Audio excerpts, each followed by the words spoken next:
क्या बता रहा था कि जो टोटल हैंगल्स हैं इसमें, जो टोटल अल्फाबेट्स हैं वो कितने हैं? 40। कितने हैं? 40।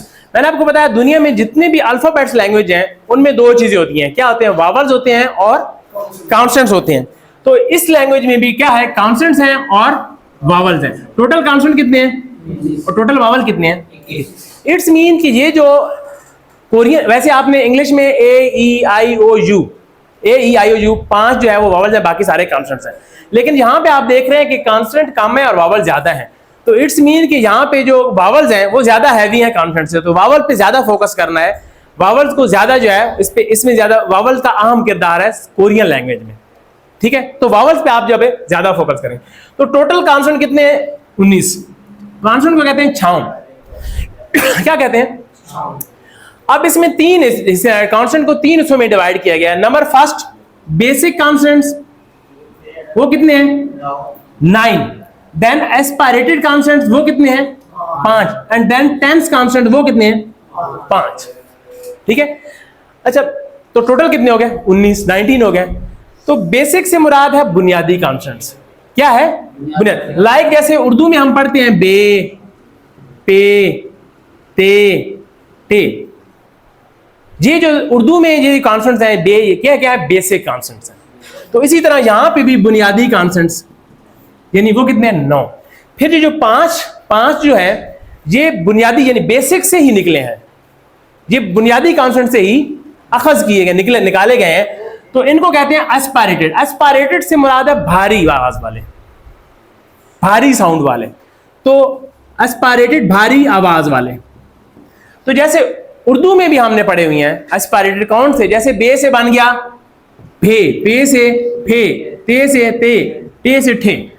यहां पे हम जो है ना वो बना सकते हैं कोई भी था, रे से रे, रे से रे, जीम से जे, जीम से जी। लेकिन यहां पे सिर्फ 5 है ना, आप इसको ज्यादा कर सकते हैं ना कम कर सकते हैं। तो ये 5 ही हैं।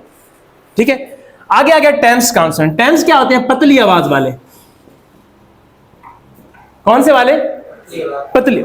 पतली आवाज वाले, पतली साउंड वाले। अच्छा, पतली साउंड कैसे निकलती है? किसी भी कॉन्सोनेंट को जब रिपीट किया जाता है, 2 दफा लिखा जाता है, तो वो पतली साउंड देता है। जैसे इंग्लिश में जब हम इंग्लिश सिखाई जाती है तो सबसे पहला लफ्ज हमें सिखाया जाता है ए फॉर एप्पल, APPLE। तो ये डबल पी जब आ जाता है तो ये कितनी साउंड देता है? पतली साउंड देता है। डबल पी आ गया, डबल आर आ गया, डबल एस आ गया, डबल टी आ गया। ये क्या है? बेसिकली देखिए ना, एक पी से भी काम चल सकता था, एक टी से भी चल सकता था, ये आपको समझाने के लिए। तो डबल आर क्यों लगाया है? आर भी लग सकता। तो बेसिकली क्या है? इसी तरह यानी टेंस साउंड है, टेंस वाली। तो ये टेंस कॉन्सोनेंट्स हैं। कौन से वाले हैं? टेंस कॉन्सोनेंट है, पतली साउंड है वाले। तो मैंने आपको बताया जो पतली साउंड होती है वो किसी भी कॉन्सोनेंट को रिपीट किया जाता है। तो वो यहाँ पे बेसिक जो है, बेसिक कॉन्सोनेंट से 9 जो है उसी में से ही 5 जो है ना वो टेंस निकाले जाएंगे, उसी में से ही 5 टेंस बनाए जाएंगे। अलग सोयो, समझ आ गई यहां तक? वावल्स क्या है? मौम। वावल्स को क्या कहते हैं? मौम। वावल्स क्या होती हैं? साउंड्स होती हैं, साउंड होती है। जैसे टोटल वावल कितने हैं? 21। कितने हैं? 21। उसमें बेसिक जो या प्लेन वावल कितने हैं? 8। कितने हैं? 8। नंबर 2 डिफ्थोंग्स, ड्राइव और डबल। डिफ्थोंग्स, ड्राइव और डबल वावल वो कितने हैं? 13। अच्छा, डिफ्थोंग और ड्राइव से मुराद या डिफ्थोंग से मुराद जब निकाले किए गए, अखज किए गए वावल्स, बेसिक से निकाले गए या अखज किए गए वावल, या डबल वावल 2 वावलों को मिला के बनाए गए वावल्स, वो कितने हैं? 13। तो टोटल कितने हैं? 18। वावल्स की 2 किस्में होती हैं, 2 काइंड्स होती हैं vowel kinds. Number first vertical vowel and horizontal vowel. Vertical मतलब खड़े वावल, हॉरिजॉन्टल लेटे वावल्स। इनके पीछे भी कंसेप्ट है कि जब लफ्ज बनाते हैं तो लफ्ज में कैसे किरदार अदा करते हैं कि खड़ा वावल साथ आता है, लेटा वावल नीचे आता है। ठीक है, तो समझ आ गई टोटल। अच्छा जी, आ जाए कॉन्सोनेंट की तरफ। जो हमने कितने टोटल कॉन्सोनेंट कितने? 19। कितने? आप खामोश हो जाए, आवाज लाएगी। 19 कितने हैं टोटल? 19 में मैंने आपको बताया 9 बेसिक होते हैं, 5 एस्पायरेटेड है और 5 ही टेंस्ड होते हैं। तो अब हम पढ़ेंगे, सबसे पहले हम पढ़ेंगे 9 जो बुनियादी कॉन्सोनेंट है, जो बेसिक कॉन्सोनेंट्स है। जो कॉन्सोनेंट्स होते हैं वो क्या होते हैं? हरूफे तहज्जी। सब सारे इधर तवज्जो दें, हरूफे तहज्जी। अच्छा, जो सबसे पहले कोई भी कॉन्सेंट हो, चाहे वो उर्दू में हो चाहे वो इंग्लिश में हो, सबसे पहले उनकी क्या होती है? शक्ल होती है उनकी, कि वो लिखा कैसे जाता है। जैसे ये देखें, ये है क्या है? नून, क्या है? और ये क्या है? एन, ये क्या है? रे, और ये क्या है? आर, ये क्या है? आर। तो ये नून, एन, आर और रे, इनकी साउंड एक जैसी है। आप कह सकते हैं ये उर्दू का नून है और ये इंग्लिश का नून है, ये कोरियन उर्दू का रे है तो ये इंग्लिश का रे है, साउंड अलग अलग है ना, ठीक है। तो इसी तरह यहां पे जो कॉन्सोनेंट्स हैं, सबसे पहले क्या होती है? उसकी शक्ल होती है। तो पहला कॉन्सोनेंट क्या है? गियोक। क्या है? क्या लिखा है? गियोक। अच्छा, पहले शक्ल होती है, फिर प्रोनाउंसिएशन होती है, यानी उसका नाम क्या, उसको प्रोनाउंस कैसे किया जाता है। फिर तीसरे पे प्रेजेंटेशन। प्रेजेंटेशन जो है वो इंपॉर्टेंट होती है जब कोई फॉरेनर किसी फॉरेन लैंग्वेज सामने सीखनी हो, तो स्पेशली जो है उसकी मादरी लैंग्वेज में अगर उस लैंग्वेज को प्रेजेंट किया जाए तो वो जल्दी सीख जाता है। वैसे तो लैंग्वेज है वो साउंड में ज्यादा इफेक्टिव होती है, यानी साउंड आप जाते हैं किसी माहौल में जाते हैं तो आप लैंग्वेज जल्दी सीख जाते हैं, क्योंकि वो साउंड आपके कान में, तो लैंग्वेज साउंड से ज्यादा आसानी से सीखी जाती है। लेकिन यहाँ पे हमारे पास तो साउंड है ना, हमने इसको सीखना है प्रेजेंटेशन के हिसाब से। अगर आप मतलब कोरिया में जाते हैं तो वो साउंड से, जैसे बच्चा पैदा होता है तो वो कौन सी उसको कॉन्सोनेंट वावल पढ़ाए जाते हैं, वो बोलना सीख जाता है ना, लफ्ज को पूरी जुबान सीख जाता है, तो वो बेसिकली साउंड्स को पिक करता है। तो लेकिन यहाँ पे हमें एक लैंग्वेज आती है तो हम उसी लैंग्वेज में उसको प्रेजेंट करूंगा तो आपको आसानी से उस लैंग्वेज की समझ आ जाए। तो उसको उर्दू, इंग्लिश में भी और उर्दू में, दोनों तरह से मैं आपको बताऊंगा ताकि आपको समझने में आसानी हो जाए। तो सबसे पहला लफ्ज क्या है? गियो। क्या है? दूसरा लफ्ज क्या है? नियम। तीसरा लफ्ज क्या है? दिक्कत। अच्छा, बाद जगह यहाँ पे पढ़ते हैं थियत या दियत पढ़ते हैं, ये दियत नहीं, ये दिक्कत है, क्योंकि ये दी, ये लगा थिक्कत, इसको पढ़ सकते। तो यहाँ पे गिया स्पेलिंग हिसाब उस हिसाब से है। आगे आगे क्या है? रियल। क्या है? आगे नेक्स्ट मियम। क्या है? आगे बियप। आगे शियत नहीं, ये वावल है ओत, इसको बोलेंगे शियोत।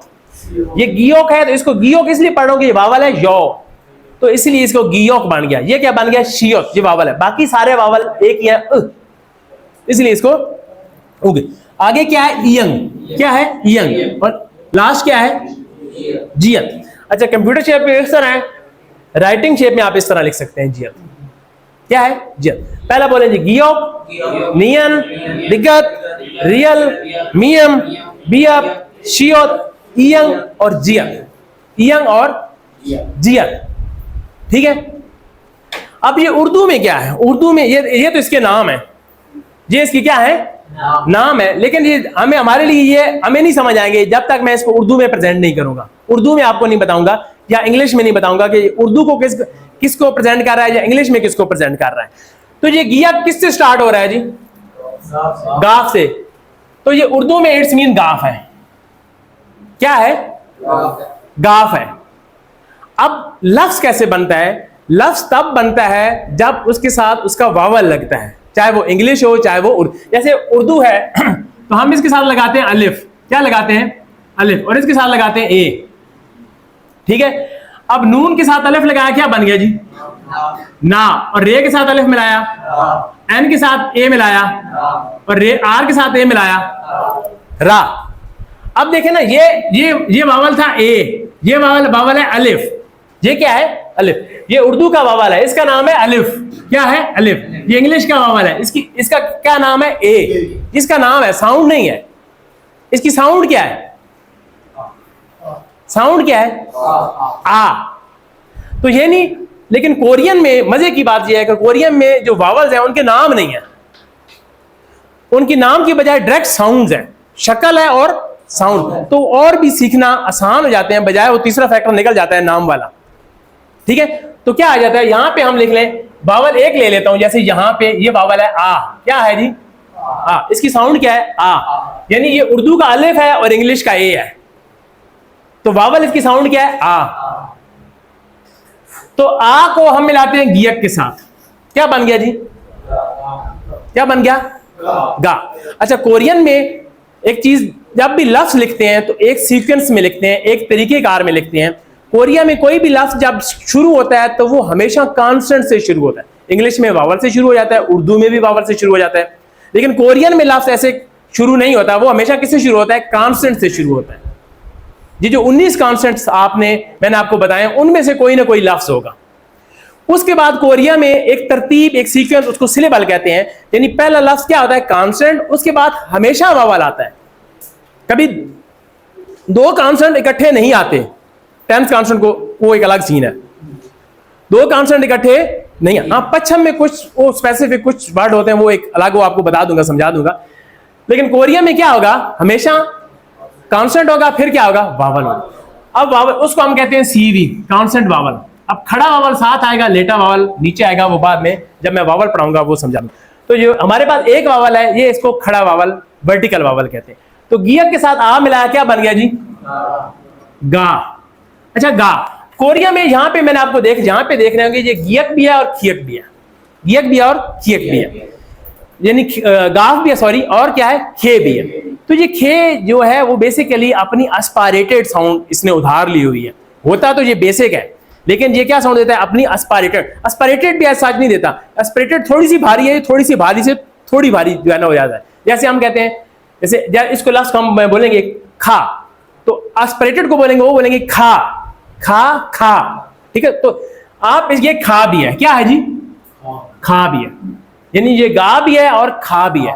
अच्छा, गा और खा का भी कंसेप्ट क्लियर करता जाऊं, ताकि आपको कहां पे गा का देगा, कहां पे खा देगा, ताकि आप बाद में कंफ्यूज ना है। ये कोई भी लफ्ज शुरू में होगा, स्टार्टिंग में होगा, शुरू में, तो यहां पे ये होगा खे वाली साउंड देगा। किसकी देगा? और यहां पे देगा गाफ वाली साउंड। यानी यहां पे हो जाए, बाद में कहीं पे भी आए, वो किसकी साउंड देगा? गाफ की देगा, जब वावल के साथ आएगा। तो शुरू में खे की, बाद में गाफ की। तो अब इसको बोलेंगे तो क्या बोलेंगे? लफ्ज को, ये एक लफ्ज है फर्ज करने, तो क्या बोलेंगे? खा गा। एक कोरियन लफ्ज है खागे, दुकान को कहते हैं। क्या? खागे, दुकान। तो शुरू में खे की दे रहा है, बाद में किसकी दे रहा है? गाफ की।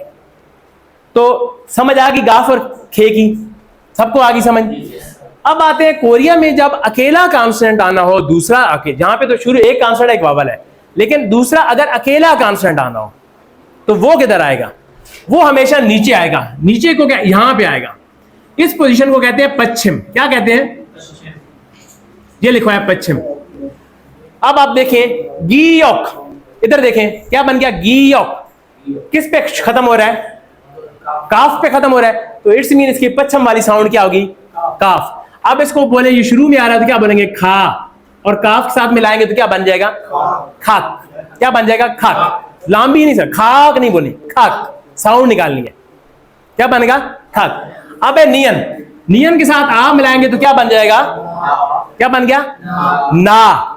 ना के साथ खामोश, स्लो। नियन के साथ आ मिलाया, क्या बन गया? ना। ठीक है। अब ना शुरू में था, नीचे नियन किस पे खत्म है? किस पे? नियन, नून पे।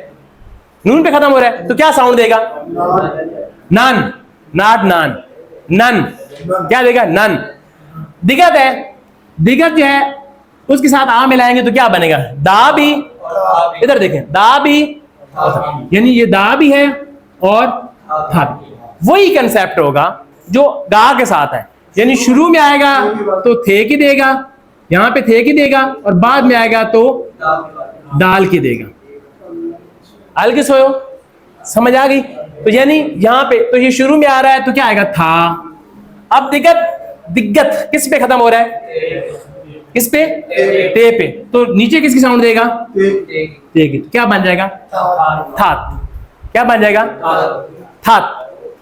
ठीक है। अब रियल है, रियल के साथ आ मिलाया, क्या बन गया? रियल। शुरू में आया तो रे है, ये कोरियन का रे है, तो रे के साथ आ मिलाया, क्या बन गया? रा। अब नीचे पश्चिम में आएगा रियल तो क्या आएगा? लाम। क्या बन गया? राल। क्या बन गया? राल। राल नहीं, राल। इसी तरह मियम के साथ आ, क्या बन गया? मा, और पश्चिम में मियम, मम, यानी मियम, मियम, मीम पे शुरू हो रहा है, मीम पे खत्म हो रहा है, तो मियम के साथ अलिफ आ लगा ले, मा, और नीचे मियम, मम। आगे आ गया बियप, बियप के साथ आ मिलाएंगे तो क्या बन जाएगा? बा भी और फा भी। अब देखें ना, ये चार हैं जो अपनी बेसिक की बजाय एस्पायरेटेड साउंड दे रहे हैं। ये बेसिकली बेसिक से एस्पायरेटेड साउंड देते हैं, बाकी तो सारे सिंगल दे रहे हैं, तो ये अपनी एस्पायरेटेड साउंड। इसी तरह फा, और नीचे बियप आ जाएगा तो क्या देगा? थाप। क्या बन जाएगा? फप। इसी तरह फर्ज करें ये भी उसी का कंसेप्ट है, शुरू में आएगा तो क्या देगा? फे की, और जहां पे आएगा तो किसकी देगा? बे की। समझ आ रही है यहां पे सबको? आगे आ गया शियत।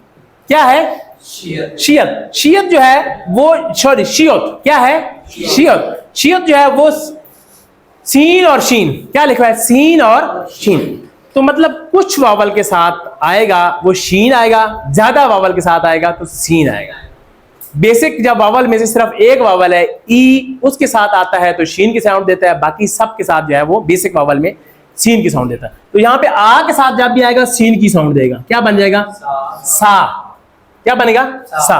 और नीचे शियत किस पे खत्म हो रहा है? पे पे, तो क्या बन जाएगा? सात। सात नहीं, सात। अब आ गया आगे क्या है जी? आठवां इयंग। क्या है? इयंग, गोल धारा से इयंग। इयंग जो मैंने आपको शुरू में बताया कि कोई भी लफ्ज जो कोरिया में जो भी लफ्ज शुरू होता है वो किससे शुरू होता है? कॉन्सोनेंट से शुरू होता है। लेकिन ऐसे लफ्ज हो सकते थे जिनकी साउंड वावल से जरूरत पड़ती शुरू में, कि वावल की साउंड उनकी जरूरत में हो तो निकले। जैसे उर्दू में, इंग्लिश में तो वावल लिख लेते हैं, लेकिन कोरिया में वावल लिख नहीं सकते। तो उन्होंने एक कॉन्सोनेंट इसमीन बनाया जिसको खामोश कर दिया। कॉन्स्टेंट तो रहेगा जीरो की तरह, वो इयंग है, वो उसको क्या किया? खामोश किया।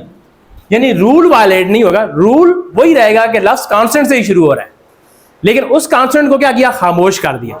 तो यहां पे इयंग, इयंग के साथ आ लगा लिया, क्या बन गया? आ। अब इयंग साइलेंट है, खामोश है। लेकिन आप देखें अब नीचे भी इयंग अगर पश्चिम में आएगा तो यहां पे वो देख लें बाकी सब के साथ वो एक एक साउंड ले रहे हैं। यहां पे देखें नून जी, एन जी की साउंड है, दोनों लास्ट वाली साउंड ले रहे हैं, नंग वाली। तो यहां पे नीचे क्या आ गया? अंग। क्या बन जाएगा? अंग। यानी वो पहले वाली कसर आगे निकाल दी, तो एन जी की साउंड देगा, यानी नंग की साउंड देगा। तो क्या बन जाएगा? अंग। आगे जियत है, जियत के साथ आ मिलाया, क्या बन गया? जा भी बन जाएगा और छा भी बन जाएगा। अगर पश्चिम में जियत किसकी साउंड देगा? ते की, तो क्या बन जाएगा जी? छात। क्या बन गया? छात। क्या बन गया? छात।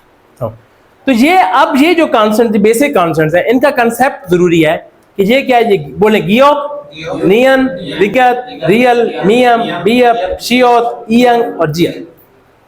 अब इसकी आपने उर्दू में इसकी शक्ल की पहचान होनी चाहिए, फिर इसकी पहचान होनी चाहिए कि ये उर्दू में किसको प्रेजेंट कर रहा है, इंग्लिश में, इंग्लिश भी साथ लिखी हुई है किसको किस में प्रेजेंट कर रहा है, तो आप उसको लफ्ज को आसानी से पढ़ सकते हैं। फर्ज करें मैं यहाँ पे कोई लिख दूँ, फर्ज करें मैं ये लफ्ज है खा, इसके नीचे आप मैं कोई भी एक लफ्ज लिख सकूं, इनमें से कोई भी लफ्ज लिख लूं। फर्ज करें इयंग लगा लूं, तो क्या बन गया? खांग। क्या बन गया?